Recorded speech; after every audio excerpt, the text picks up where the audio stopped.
Hi friends, welcome to my channel. Today current affairs వచ్చేసి April 14 doctor BR Ambedkar జయంతి సందర్భంగా. Please ఈ channel కొత్తగా చూస్తున్నట్లయితే లైక్ చేసి సబ్స్క్రైబ్ చేసుకోండి. ఫస్ట్ టాపిక్ వచ్చేసి ఎస్సీ వర్గీకరణ చట్టం అమల్లోకి. తెలంగాణ ప్రభుత్వం రాష్ట్రంలో ఎస్సీ వర్గీకరణ చట్టాన్ని ఏప్రిల్ 14, 2025 డాక్టర్ బిఆర్ అంబేద్కర్ 135వ జయంతి రోజు అమలు చేయనున్నది. ఈ నేపథ్యంలో గైడ్ లైన్లు విడుదల చేస్తూ ప్రభుత్వం జీవోలను విడుదల చేసిందంట. అందులో ముఖ్య అంశాలు చూద్దాం. జస్టిస్ షమీం అఖ్తర్ నేతృత్వంలోని వన్ మెన్ కమిషన్ ఇచ్చిన సిఫార్సుల మేరకు ఈ చట్టాన్ని శాసనసభ మండలి ఆమోదించాయంట. గవర్నర్ ఇటీవల రాజముద్ర వేసి ఆమోదం తెలిపారు. 59 అంటే 59 ఎస్సీ వర్గాలను 3 వర్గాలుగా విభజిస్తూ వర్గాల వారీగా 15% రిజర్వేషన్లు కల్పించనున్నారంట. రాష్ట్ర వ్యాప్తంగా అంబేద్కర్ జయంతిని పురస్కరించుకొని పండుగ వాతావరణంలో ఈ చట్టాన్ని అమలు చేసింది. Cabinet sub committee chairman Uttam Kumar Reddy చైర్మన్గా జరిగిన మీటింగ్లో వర్గీకరణ అమలు చేయడం జరిగింది. కమిషన్ సిఫార్సుల ఆధారంగా రిజర్వేషన్లు ఏ విధంగా ఉన్నాయో చూద్దాం. కేటగిరీ కులాల సంఖ్య, జనాభా శాతం, రిజర్వేషన్ శాతం.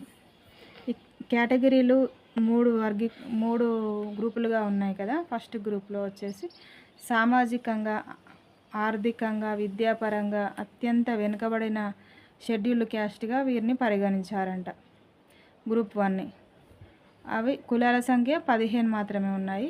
జనాభా శాతం వచ్చేసి 3288 ఉంది జనాభా శాతం. గ్రూప్ 2లో వీరిని మధ్యస్థంగా లబ్ధి పొందిన షెడ్యూల్డ్ కులాలుగా వర్గీకరించారంట. ఇందులో కులాల సంఖ్య గ్రూప్ 2లో 18. జనాభా శాతం 62.748. ఫస్ట్ కేటగిరీకి గ్రూప్ 1కి రిజర్వేషన్ శాతం 1, సెకండ్ కేటగిరీకి రిజర్వేషన్ పర్సంటేజ్ 9, థర్డ్ కేటగిరీకి వచ్చేసి 15% ఉంది రిజర్వేషన్. ఎందుకంటే వీరు మెరుగైన ప్రయోజనం పొందిన షెడ్యూల్డ్ క్యాస్ట్ అంట. అందుకోసమే. కులాల సంఖ్య 26, మొత్తం అన్నీ కలిపి 59 కులాల సంఖ్య. జనాభా శాతం 100. నెక్స్ట్ టాపిక్ భూభారతి 2025 చట్టం అమల్లోకి. ఏప్రిల్ 14న వచ్చింది ఈ చట్టం కూడా. గత ప్రభుత్వంలో హడావిడిగా కాకుండా ప్రజల భూముల భద్రత, భరోసాకు ప్రాధాన్యత ఇస్తూ భూభారతి 2025 రెవెన్యూ చట్టం తెచ్చామని రాష్ట్ర రెవెన్యూ శాఖ మంత్రి గారు పొంగులేటి శ్రీనివాసరెడ్డి వెల్లడించారు. ధరణి వ్యవస్థ ఇకపై ఉండదని, కొత్త చట్టం ఏప్రిల్ 14 సోమవారం నుండి అమల్లోకి వస్తుందని తెలిపారు. భూభారతి పోర్టల్ను సీఎం రేవంత్ రెడ్డి గారు సోమవారం సాయంత్రం 5 గంటలకు అధికారికంగా ప్రారంభించారు. ప్రస్తుతానికి 3 జిల్లాల్లోని 3 మండలాల్లో ప్రయోగాత్మకంగా అమలు చేసి సమస్యలను పరిష్కరిస్తామని, జూన్ 2 నాటికి రాష్ట్ర వ్యాప్తంగా పూర్తి స్థాయిలో అమలు చేస్తామని మంత్రి తెలిపారు. Extra information. భూభారతి చట్టం 2025 తెలంగాణ ప్రభుత్వ కొత్త రెవెన్యూ చట్టం. ధరణి పోర్టల్ గత ప్రభుత్వ హయాంలో అమలులోకి వచ్చిన భూ సంబంధిత పోర్టల్ కొత్త చట్టంతో రద్దయింది. ధరణి పోర్టల్. తెలంగాణ రెవెన్యూ శాఖ మంత్రి ఎవరంటే పొంగులేటి శ్రీనివాసరెడ్డి గారు. సీఎం రేవంత్ రెడ్డి భూభారతి పోర్టల్ను ప్రారంభించనున్న ముఖ్యమంత్రి. నెక్స్ట్ టాపిక్ డ్రోన్ సేవల అనుసంధానికి ఏపీ డ్రోన్ మార్ట్ పోర్టల్ ప్రారంభమైంది.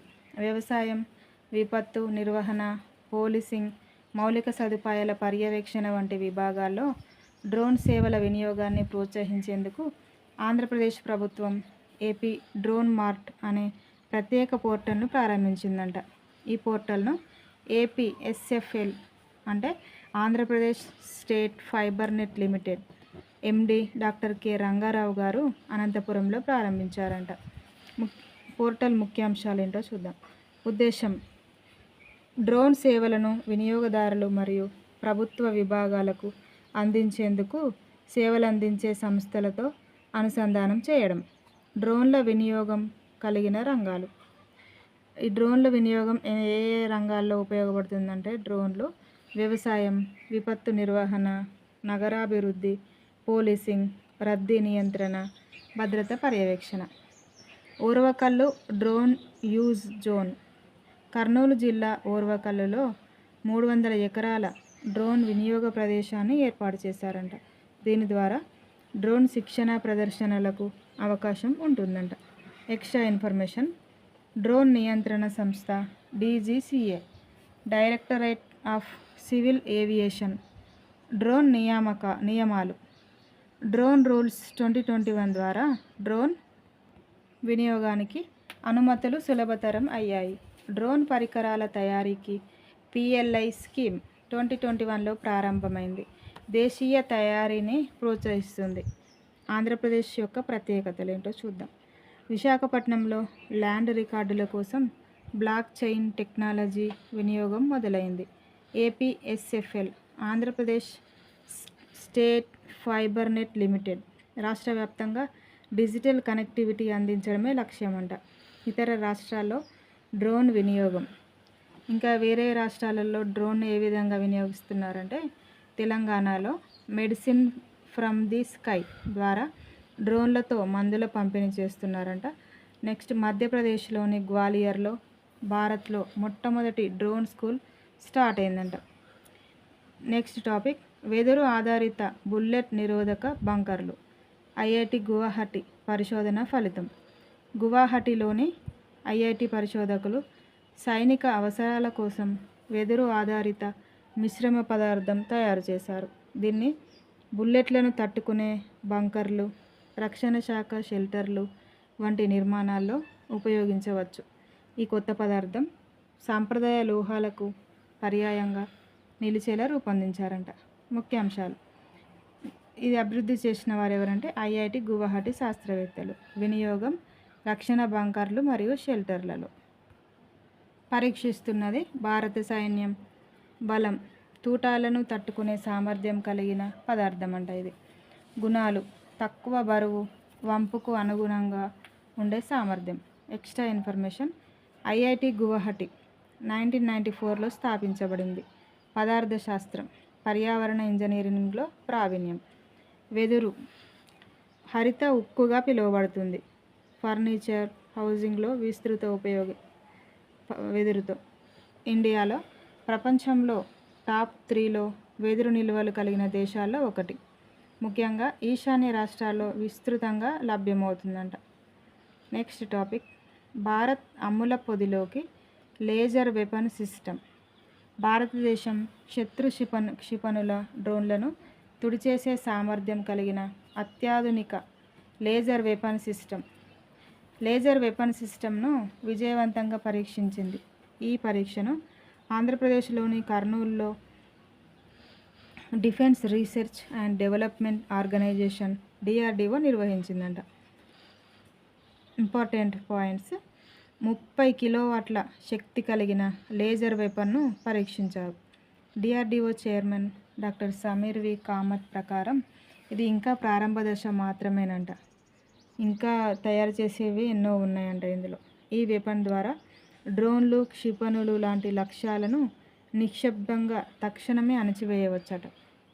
ఈ టెక్నాలజీ స్టార్ వార్స్ వంటి భవిష్యత్ యుద్ధాలకు మార్గం సుగమం చేస్తుందని అధికారులు అభిప్రాయపడ్డారు. Extra information. DRDO defence research development organisation స్థాపన 1958. ప్రధాన కార్యాలయం వచ్చేసి న్యూఢిల్లీలో ఉంది. చైర్మన్ గారు doctor Sameer V Kamat. Laser weapon system LWS.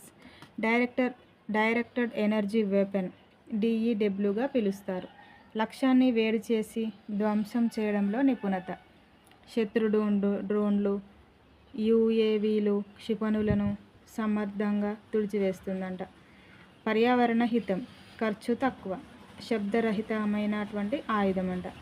Laser వెపన్లు కలిగిన దేశాలు ఏమేమి ఉన్నాయంటే అమెరికా, చైనా, రష్యా. ఇప్పుడు భారత్ కూడా కొత్తగా చేరింది. ఆ 3 దేశాలలో మన భారత్ 4వ దేశంలో నిలిచింది.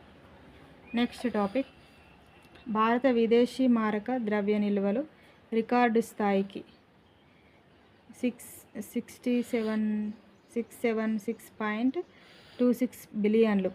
2025 ఏప్రిల్ 4తో ముగిసిన వారంలో భారత విదేశీ మారక ద్రవ్య నిల్వలు 10.8 బిలియన్ల పెరుగుదలతో $676.26 బిలియన్ చేరిందని Reserve Bank of India RBI చేసిన వీక్లీ స్టాటిస్టికల్ సప్లిమెంట్లో పేర్కొంది.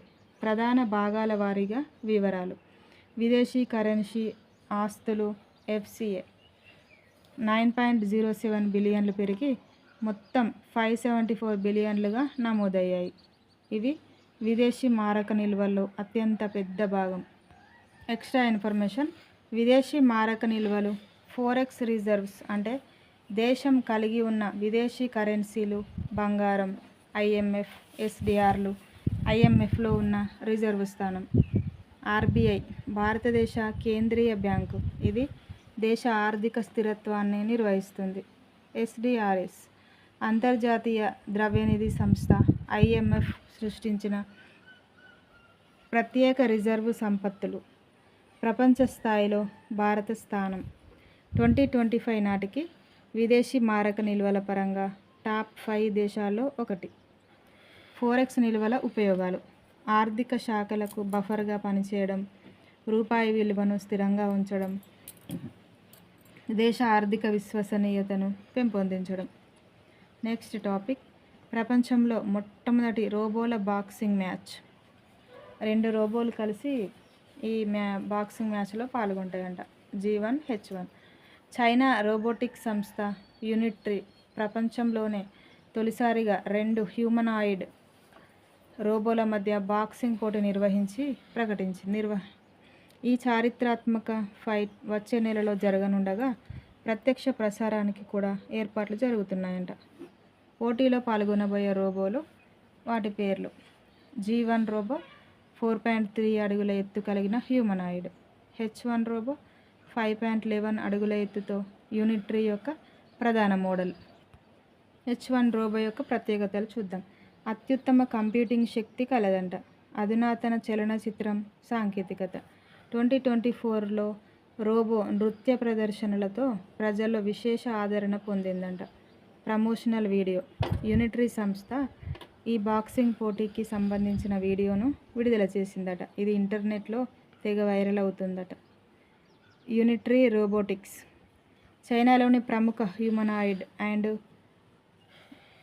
క్వాడ్రపెడ్ రోబోటిక్స్ సంస్థ. హ్యూమనాయిడ్ రోబోట్ ఇది మానవ రూపాన్ని పోలి ఉండే రోబో. చేతులు, కాళ్ళు, ముఖం వంటి భాగాలతో ఉంటుందంట. రోబోట్ స్పోర్ట్స్ ఇటువంటి పోటీల ద్వారా రోబోటిక్స్లో మానవుల తరహాలో మేధ, శక్తి, వేగాన్ని పరీక్షిస్తారు. First ever boxing between robots ఇది బాక్సింగ్ చరిత్రలో ఒక మైలురాయి. నెక్స్ట్ టాపిక్ వచ్చేసి 2027లో ఆస్కార్ అవార్డుల్లో కొత్త విభాగం డిజైన్ అవుతుందంట. ఈ ఆస్కార్ ఎన్నో అవార్డులు అంటే 97వ అవార్డులంట. సినిమా రంగంలో ప్రాధాన్యతకు దారితీసే చర్యగా ప్రముఖ academy of motion picture arts and sciences వారు అచీవ్మెంట్ ఇన్స్టంట్ డిజైన్ అనే కొత్త విభాగాన్ని ప్రకటించిందంట. 2027లో జరిగే 100వ ఆస్కార్ అవార్డుల నుంచి ఈ విభాగాన్ని ప్రారంభించనున్నారు. అంటే ప్రజెంట్ జరిగేవి 97వ ఆస్కార్ కదా. 2027లో 100వ ఆస్కార్ అవార్డులు జరుగుతాయంట. స్టంట్ వర్క్, ఫిల్మ్ మేకింగ్లో దాని ప్రభావాన్ని గుర్తించి స్టంట్ డిజైనర్ల ప్రతిభకు గౌరవం ఇచ్చే దిశగా రూపొందించబడింది. ఇప్పటికే VFX, costume design, production design వంటి విభాగాల పక్కన ఇప్పుడు స్టంట్ డిజైన్ ప్రాధాన్యం పొందబోతోంది. ఆస్కార్ అవార్డులను 1929లో తొలిసారిగా ప్రవేశపెట్టారు. గాన్ విత్ ద వైండ్ 1939 మొదటి టెక్నికలర్ ఫిలిం అవార్డు గెలిచిన చిత్రమంట. వాల్ట్ డిస్నీ అధికంగా 22 ఆస్కార్ అవార్డులు గెలుచుకున్న వ్యక్తి అంట.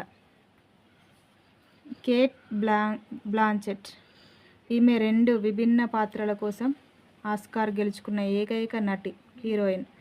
The Lord of the Rings, the Return of the King 2003లో ఆస్కార్ అవార్డులు గెలుచుకున్న చిత్రం. మన ఇండియా నుండి స్లమ్ డాగ్ మిలియనియర్ 2008 8 ఆస్కార్ అవార్డులు గెలుచుకుంది. నెక్స్ట్ RRR చిత్రంలోని నాటు నాటు పాట 2023లో ఆస్కార్ గెలుచుకున్న భారతీయ పాట. భారతీయ నటుడు రమేష్ సిప్పి నిర్మించిన గాంధీ 1982 ఆస్కార్లో 8 అవార్డులు గెలుచుకుంది. భారతీయ సంగీత దర్శకుడు AR రెహమాన్ గారు స్లమ్ డాగ్ మిలియనియర్ కోసం ఆస్కార్ గెలుచుకున్న తొలి భారతీయుడు. ఆస్కార్స్ అకాడమీ అవార్డ్స్ 1929లో ప్రారంభమయ్యాయి. Motion picture arts and sciences academy వారు స్టార్ట్ చేస్తారు. American Academy of Motion Pictures Arts and Sciences AMPAS ఈ అవార్డులను నిర్వహించే సంస్థ. ఆస్కార్ అవార్డుల సంఖ్య 2024 వరకు 23 విభాగాలు ఉన్నాయి. మొత్తం 2027లో జరగబోయే 100వ ఆస్కార్ అవార్డులప్పుడు 24 అవుతాయి. ఇప్పుడు కొత్తగా చేరుతుంది కదా స్టంట్ అనే టాపిక్. నెక్స్ట్ భారత్ నుండి ఆస్కార్ గెలిచిన సినిమాలు. గాంధీ 1982, స్లమ్ డాగ్ మిలియనియర్ భారత నేపథ్యం, RRR నాటు నాటు పాట 2023.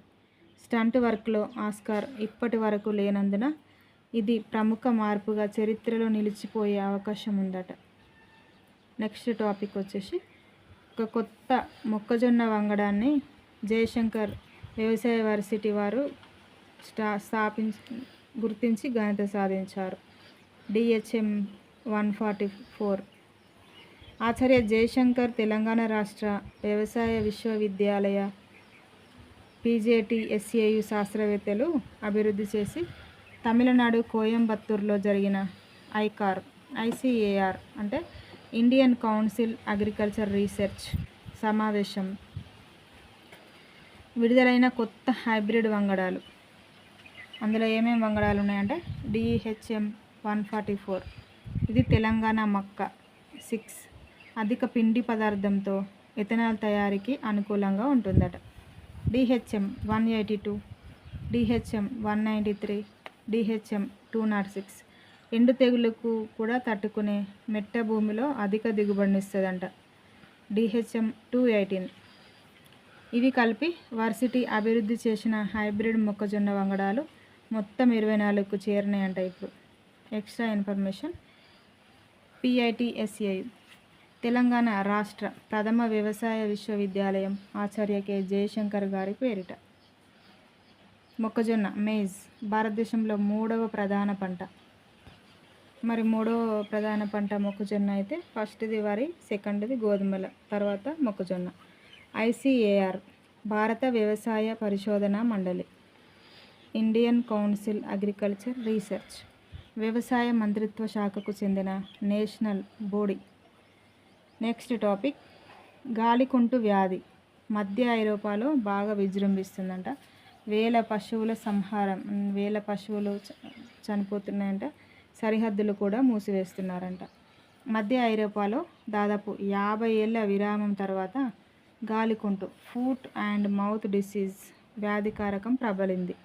ఈ వ్యాధి వ్యాప్తి వల్ల వేల సంఖ్యలో పశువులను సంహరించాల్సి వచ్చిందట. ఈ వ్యాధి కారకం ఏ వైరస్ వల్ల వచ్చిందంటే కాక్సాకీ వైరస్ A16. లక్షణాలకు ముందే. నెక్స్ట్ టాపిక్ పార్కిన్సన్ను గుర్తించే రక్త పరీక్ష. ఇజ్రాయెల్ శాస్త్రవేత్తలు పార్కిన్సన్స్ వ్యాధిని ప్రారంభ దశలోనే గుర్తించే రక్త పరీక్షను అభివృద్ధి చేశారు. దీన్ని అధ్యయనం నేచర్ ఏజింగ్ అనే ప్రఖ్యాత జర్నల్లో తాజాగా ప్రచురితమైంది.